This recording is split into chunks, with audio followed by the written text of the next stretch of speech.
tədbirin aparıcısıydı. Böyle məclisə baxdım və ən birinci sözü Mənzər xanıma verdi. Mənzər xanım durdu yerdə dedi ki, o qədər təvazökar bir xanımdır ki, dedi, niyə birinci sözü mənə verirsən? Yəni, indi ona görə bilirəm ki, Mənzər xanım birinci danışmağı xoşlanmır. Bu dəfə Mənzər xanım, sizi bax buna görə axıra saxlamışam.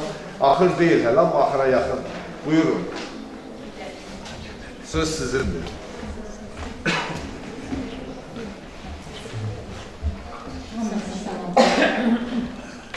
Zəfər münasibətilə hamımıza təbrik edirəm.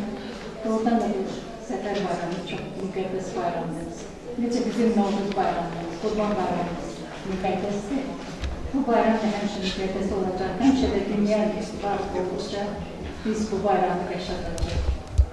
Sərdə xanımla biz bir otaqda otururuq, bir şöbənin əməkdaşıyıq, yanaşı otururuq. Onun bütün xüsusiyyətlərini, onun xasiyyətinə dəvədən. Mənim qızım yerində olsa da biz rəhbərlik edirik.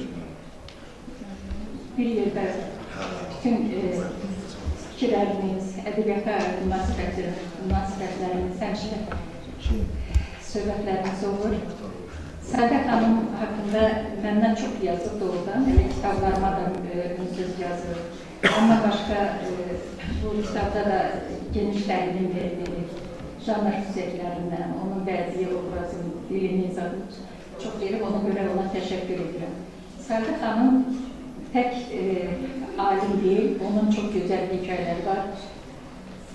Hətta 2-3 kitabı var ki, o hekayələr toplusu çap olunur və mən yaxında Daşkənddə və Türkiyədə də olmuşam. Onun